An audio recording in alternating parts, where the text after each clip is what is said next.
Hello students, myself Vicky बेरवा।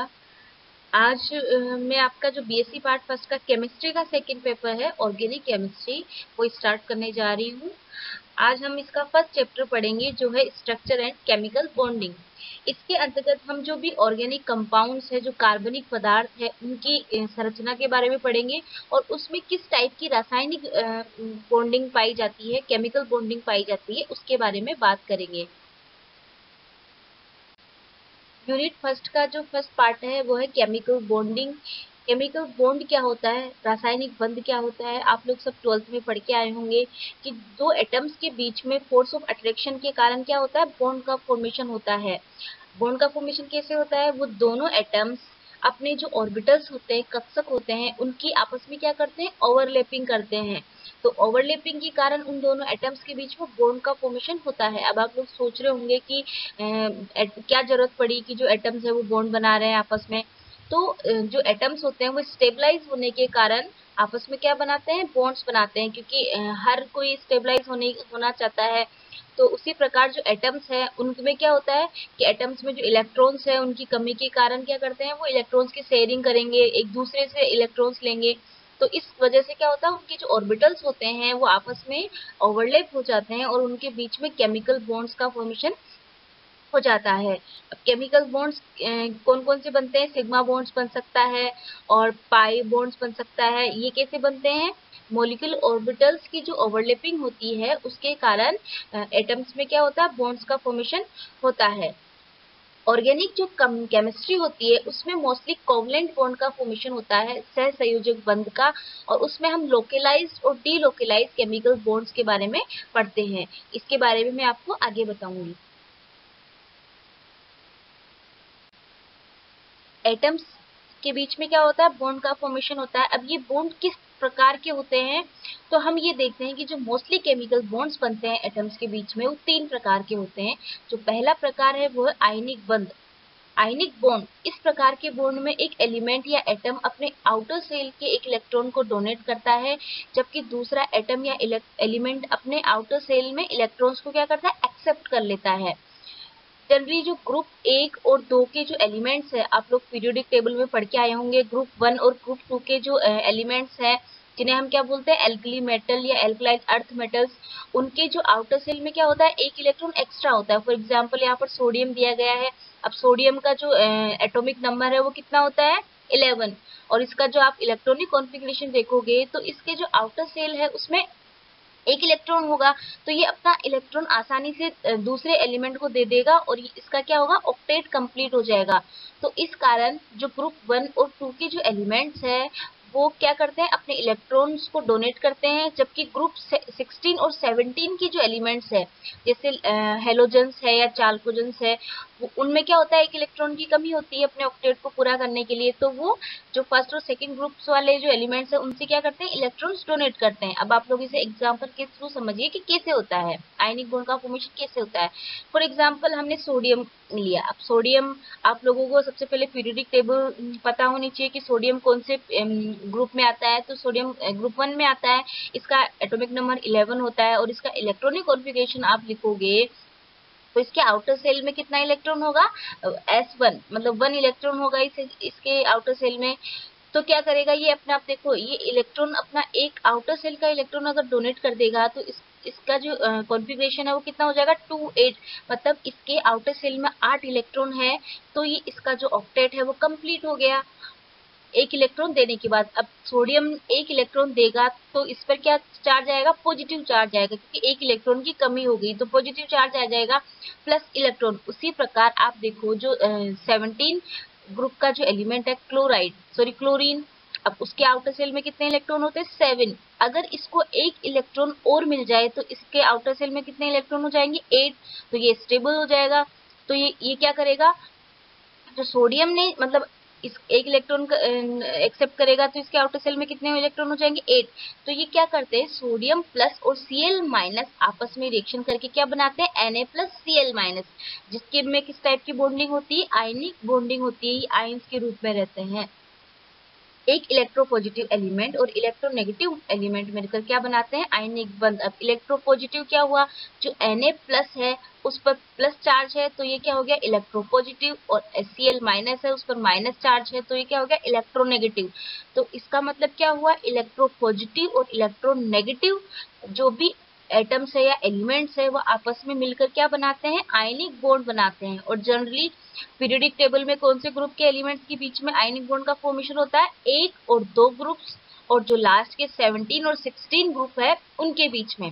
तो इसमें donor atom कौन है, सोडियम, क्योंकि वो अपना एक इलेक्ट्रॉन डोनेट कर रहा है, और एक्सेप्टर कौन है, Cl, क्लोरीन, क्योंकि वो एक इलेक्ट्रॉन एक्सेप्ट कर रहा है। सोडियम इलेक्ट्रॉन डोनेट कर रहा है और जो क्लोरीन है वो इलेक्ट्रॉन एक्सेप्ट कर रहा है, और इनके बीच में आयनिक बॉन्ड का फॉर्मेशन हो रहा है। सेकेंड टाइप की जो बॉन्डिंग है वो है कोवलेंट बॉन्ड या सहसंयोजक बंध। इस प्रकार के बॉन्ड में क्या होता है कि दो एटम्स के बीच में इलेक्ट्रॉन्स की शेयरिंग होती है, मतलब दोनों एटम्स एक एक इलेक्ट्रॉन डोनेट करते हैं। अब हमने पहले आयनिक बॉन्ड पढ़ा था, उसमें क्या था कि एक एटम इलेक्ट्रॉन दे रहा था और दूसरा एक्सेप्ट कर रहा था, लेकिन इसमें क्या होगा कि दोनों इलेक्ट्रॉन्स आपस में एक एक इलेक्ट्रॉन देंगे और उनके बीच में बॉन्ड का फॉर्मेशन होगा। जब एटम्स की इलेक्ट्रोनेगेटिविटी ऑलमोस्ट सेम होती है तो परमाणु आपस में क्या बनाते हैं, कोवलेंट बॉन्ड का फॉर्मेशन करते हैं। अब इलेक्ट्रोनेगेटिविटी क्या है, विद्युत ऋणता। आप लोगों ने 12th में पढ़ा होगा कि किसी भी इलेक्ट्रॉन के आउटर सेल किसी भी एटम के आउटर सेल में एक इलेक्ट्रॉन ऐड करने के लिए कितनी एनर्जी रिलीज होगी, उसे हम क्या बोलते हैं, इलेक्ट्रोनेगेटिविटी। तो अगर जिन एटम्स की इलेक्ट्रोनेगेटिविटी आपस में सेम है तो उनमें कोवलेंट बॉन्ड का फॉर्मेशन होगा। फॉर एग्जांपल जैसे यहाँ पर ऑक्सीजन है, अब दोनों ऑक्सीजन एटम है O2 में, तो दोनों की इलेक्ट्रोनेगेटिविटी सेम होगी। अब इसमें किस टाइप की बॉन्डिंग होगी, कोवलेंट बॉन्डिंग। अब आप लोगों को पता होगा कि ऑक्सीजन जो है उसका एटॉमिक नंबर कितना होता है, 8। इसके आउटर सेल में कितने इलेक्ट्रॉन है, 6। तो इसको ऑक्टेट मतलब स्टेबल होने के लिए कितने इलेक्ट्रॉन्स की आवश्यकता है, 2 इलेक्ट्रॉन्स की, क्योंकि इसके आउटर सेल में 6 इलेक्ट्रॉन है तो 2 इलेक्ट्रॉन की आवश्यकता है। उसी प्रकार दूसरे ऑक्सीजन को भी 2 इलेक्ट्रॉन की आवश्यकता है। तो ये दोनों एटम्स क्या करते हैं, ऑक्सीजन दोनों एक दूसरे को 2-2 इलेक्ट्रॉन की शेयरिंग कर लेते हैं। तो इनके बीच में अब 2 इलेक्ट्रॉन्स की शेयरिंग कर रहे हैं तो 2 बॉन्ड बनेगा, एक इलेक्ट्रॉन की शेयरिंग करेंगे तो एक बॉन्ड बनेगा। तो इस प्रकार ऑक्सीजन का जो O2 मॉलिक्यूल है उसमें डबल बॉन्ड होता है, ऑक्सीजन डबल बॉन्ड ऑक्सीजन। अब आप लोगों को कोई पूछे कि इसमें डबल बॉन्ड क्यों बना, क्योंकि ये दोनों ऑक्सीजन 2 इलेक्ट्रॉन्स की शेयरिंग कर रहे हैं, 2 बॉन्ड बना रहे हैं, इस वजह से इनमें डबल बॉन्ड का फॉर्मेशन हुआ।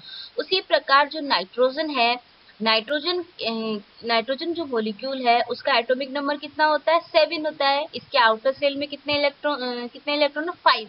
अब इसको स्टेबल होने के लिए कितने इलेक्ट्रॉन्स की आवश्यकता है, 3 इलेक्ट्रॉन की। ऑक्टेट कंप्लीट होने के लिए 3 इलेक्ट्रॉन की आवश्यकता है।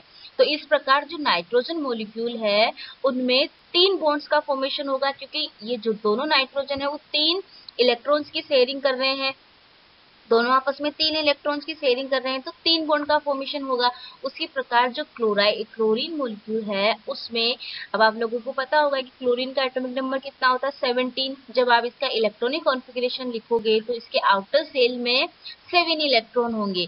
अब इसका ऑक्टेट कंप्लीट करने के लिए कितने इलेक्ट्रॉन चाहिए, इसे एक चाहिए, क्योंकि इसके आउटर सेल में 7 इलेक्ट्रॉन है तो अगर इसको कोई एक इलेक्ट्रॉन दे दे तो ये क्या कर स्टेबल हो जाएगा। तो दोनों क्लोरीन के साथ सेम कंडीशन है तो दोनों क्लोरीन आपस में एक एक इलेक्ट्रॉन की शेयरिंग करेंगे। तो इस प्रकार जो Cl2 मॉलिक्यूल है उसमें सिंगल बॉन्ड का फॉर्मेशन होगा, ऑक्सीजन में डबल बॉन्ड का फॉर्मेशन होगा, जबकि नाइट्रोजन में ट्रिपल बॉन्ड का फॉर्मेशन होगा, मतलब 3 बॉन्ड बनेंगे। जो भी एटम जितने इलेक्ट्रॉन्स की शेयरिंग कर रहा है उतने ही बॉन्ड बनेंगे। थर्ड टाइप का जो बॉन्ड है वो है कोऑर्डिनेशन बॉन्ड या उप सहसंयोजक बंध।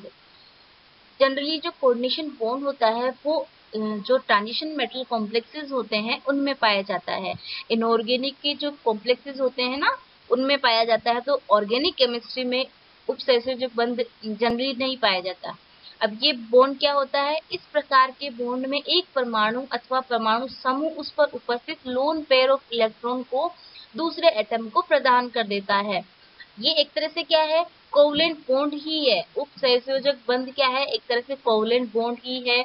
लेकिन कोवलेंट बॉन्ड में क्या हो रहा था, दोनों एटम एक एक इलेक्ट्रॉन आपस में एक दूसरे को दे रहे थे। लेकिन उप सहसंयोजक बॉन्ड में, उप सहसंयोजक बंध में क्या होगा, एक एटम दो इलेक्ट्रॉन दूसरे एटम को डोनेट करेगा, मतलब electron lone pair of electron.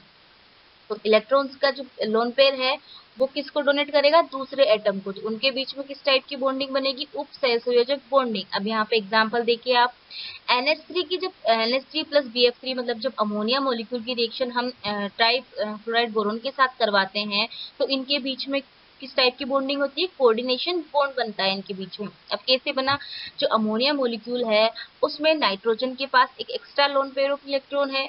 अब आप लोगों को पिछली स्लाइड में मैंने बताया था कि नाइट्रोजन के आउटर सेल में कितने इलेक्ट्रॉन होते हैं, 5 होते हैं। 5 में से तीन तीन ने तो हाइड्रोजन के साथ बॉन्ड बना दिया, अब बचे कितने, दो इलेक्ट्रॉन्स बच रहे हैं। लेकिन जो बोरोन है उसके आउटर सेल में 3 इलेक्ट्रॉन्स होते हैं, तीनों ने उसके साथ बॉन्ड बना लिया।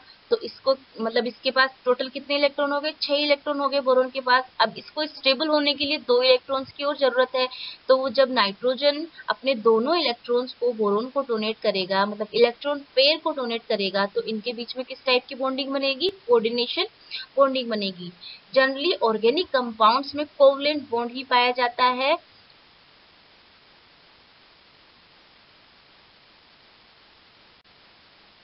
जैसा कि मैंने आप लोगों को बताया कि जो कार्बनिक पदार्थ है या ऑर्गेनिक कंपाउंड्स है उनमें किस टाइप की बॉन्डिंग पाई जाती है, कोवलेंट बॉन्डिंग, सहसंयोजक बंध पाया जाता है।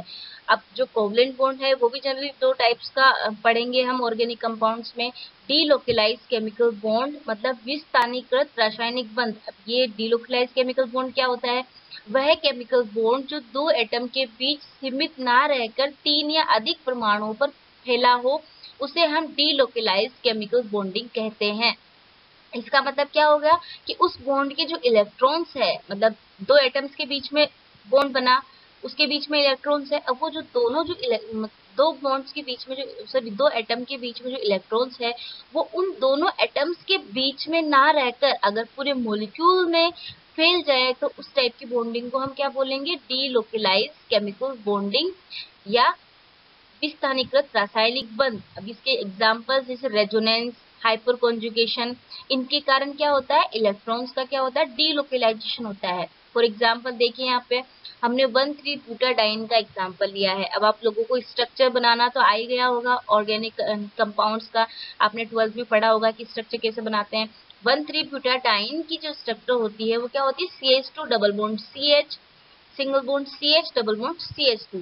अब इसमें आप लोग देख रहे होंगे कि जो CH2 डबल बॉन्ड CH वाले जो इलेक्ट्रॉन्स हैं वो डिलोकलाइज होकर किस किस फॉर्म में आएंगे, CH2 plus single bond CH, double bond CH2, single bond CH2 minus. जो CH2 वाले जो इलेक्ट्रॉन्स है उन वो क्या हो रहे हैं, मूव हो रहे हैं, मतलब उनका डीलोकलाइजेशन हो रहा है। तो इस टाइप की बॉन्डिंग को क्या बोलेंगे हम, डीलोकलाइज केमिकल बॉन्डिंग। उस प्रकार इसी का दूसरा एग्जांपल ये भी है कि आप लोग बेंजीन रिंग पढ़ते हो, बेंजीन की स्ट्रक्चर पता है ना आप लोगों को। बेंजीन में भी जो डबल बॉन्ड्स है उनमें डीलोकलाइजेशन पाया जाता है, उनमें इलेक्ट्रॉन्स का डीलोकलाइजेशन पाया जाता है। सेकेंड टाइप की जो बॉन्डिंग है, केमिकल बॉन्ड है, वो है लोकलाइज्ड केमिकल बॉन्ड, मतलब स्थानीयकृत रासायनिक बंध। इसके नाम से ही आप लोगों को पता चल रहा होगा कि लोकलाइज्ड मतलब एक स्थान पर ही स्थित है। वह केमिकल बॉन्ड जिसमें 2 एटम के न्यूक्लियस के बीच इलेक्ट्रॉन्स की शेयरिंग हो, अर्थात इलेक्ट्रॉन्स दोनों एटम के न्यूक्लियस के बीच में ही रहे, उनकी पोजीशन चेंज ना हो। तो इस प्रकार के बॉन्ड को हम क्या बोलेंगे, लोकलाइज्ड केमिकल बॉन्ड या स्थानीयकृत रासायनिक बंध। डीलोकलाइज में तो जो इलेक्ट्रॉन्स थे उनकी पोजीशन चेंज हो रही थी, अब इसमें क्या होगा, पोजीशन चेंज नहीं होगी। फॉर एग्जांपल एस्किन का एग्जांपल लिया है, CH2 डबल बॉन्ड CH2। अब इसमें जो इलेक्ट्रॉन्स है वो CH2 दोनों एटम्स के बीच में ही रहेंगे। इसका यहाँ पर मौलिक ऑर्बिटल का व्यू भी बताया गया है कि इनके जो दोनों दोनों एटम्स के जो इलेक्ट्रॉन्स है कार्बन कार्बन के, वो बीच में ही रहेंगे, एक स्थान पर ही रहेंगे।